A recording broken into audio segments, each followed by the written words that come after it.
இன்றைக்கி நான் சொல்ல போகிற குட்டி ஸ்டோரி ஒரு ஹிந்து பொண்ணு முஸ்லீம் பையனோட லவ் ஸ்டோரி தான். கேர்ள் பெர்ஸ்பெக்டிவ்லேருந்து பார்க்க போகிறோம். இதே மாதிரி இன்ட்ரெஸ்டிங் குட்டி ஸ்டோரிஸ் உங்களுக்கு வேணும்னா என்னை மறக்காமல் ஃபாலோ பண்ணிக்கோங்க. நான் 11th ஸ்டாண்டர்ட் படிக்கிறப்ப தான் என் கிளாஸுக்கு வந்து ஜாயின் பண்ணான். 11th and 12th ஒரே கிளாஸ் தான். ஒருத்தரை பிடிக்காதனாலே என்னமோ பெருசாக பேசிக்கவே மாட்டோம்.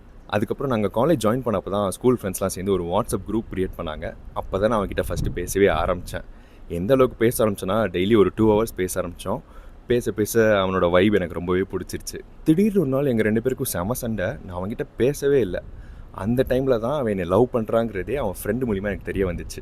அதுக்கு நெக்ஸ்ட் டே WCC காலேஜுக்கு ஆப்போசிட்டில் இருக்க பார்க்குக்கு என்னை ஒயிட் ட்ரெஸ் போட்டு வர சொல்லியிருந்தான். அவனும் ஒயிட் ட்ரெஸ் போட்டு தான் வந்திருந்தான். அந்த பார்க்கில் இருக்கிற மக்கள் எல்லாருக்குமே கேட்குற மாதிரி ஐ லவ் யூன்னு கத்தி சொன்னான். அப்போவே நான் அக்செப்ட் பண்ணிட்டேன். ஆனால் அந்த சந்தோஷம் 1 மாதம் கூட நிலைக்கல. 1 மாதம் கழித்து அவங்க அம்மா இறந்துட்டாங்க. அதுக்கப்புறம் அவங்ககிட்ட பேசுறதே கம்மி பண்ணிட்டான். எல்லாத்தையுமே பிளாக் பண்ணிட்டான். லவ்வே வேணாண்டி, 1 வருஷம் என்னை கொஞ்சம் ஃப்ரீயாக விடுன்னு சொன்னான். என்னால் தாங்கிக்கவே முடியல. இத்தனை நாள் அவன் தான் உலகம், நான் உருகி சுற்றிட்டு இருந்தேன்.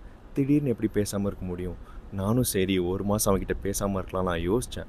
ஆனால் சுத்தமாக என்னால் முடியல. திரும்ப அவன் பின்னாடி போயிட்டே இருந்தேன். சொன்னால் நம்ப மாட்டேங்க, படத்தில் ஹீரோயின் பின்னாடி ஹீரோ எப்படி ஸ்டாக் பண்ணிகிட்டே இருப்பாங்க அந்த மாதிரி தாங்க நான் பண்ணேன். அவன் வீட்டு முன்னாடி போய் நின்னேன், அவன் பஸ் ஸ்டாப் முன்னாடி போய் நின்னேன். இதெல்லாம் அவனுக்கு மேலும் என் மேலே வெறுப்பு உருவாக்குச்சு. எனக்கு தெரியும் அவன் என்னை வெறுக்கிறான்னு. ஆனால் என்னால் அவன்கிட்ட பேசாமல் இருக்கவே முடியல. இப்படியே 1 வருஷம் போயிடுச்சு. அப்போ தான் கரெக்டாக 2020 கோவிட் வந்துச்சு. வேலைக்கெலாம் போகாமல் எல்லோரும் வீட்டில் இருந்தோமே அந்த டைமு. அந்த நேரத்தில் அவன் என் காதலை இன்னும் நல்லா புரிஞ்சுக்க ஆரம்பித்தான். நாங்கள் 2 பேரும் சேர்ந்து இன்னும் நல்ல டீப்பராக லவ் பண்ண ஆரம்பித்தோம். இதெல்லாம் நடக்கிறப்ப தான் எங்கள் லவ் மேட்டரை வீட்டில் தெரிஞ்சிடுச்சு. எங்கள் அப்பா என்னை சமத்துட்டு, அவனுக்கு சொத்து இல்லை, பணம் இல்லை, வீடு இல்லை, நீ அவனை கல்யாணம் பண்ணிக்கிட்டா கண்டிப்பாக கஷ்டப்படுவடின்னு சொல்கிறாங்க. கல்யாணம் பண்ணால் இவனை தான்ப்பா நான் கல்யாணம் பண்ணுவேன். பணம் எப்போனாலும் சம்பாதிச்சுக்கலாம். ஆனால் இந்த மாதிரி ஒரு நல்ல பையன் கிடைப்பானா?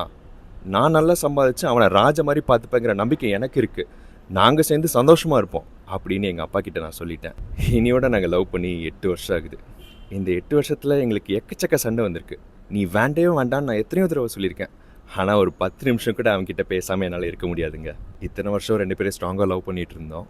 இந்த லவ் கண்டிப்பாக மேரேஜாக மாறுங்கிற நம்பிக்கை எனக்கு இருக்குது.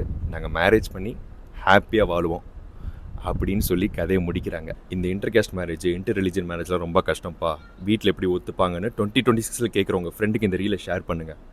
ஒரு ஹிந்து பொண்ணு முஸ்லீம் பையனும் லவ் பண்ணி சந்தோஷமாக இருக்கிறப்போ மற்றவங்களால ஏன் முடியாது? கேளுங்க, டாக் பேக் பண்ணலாம்.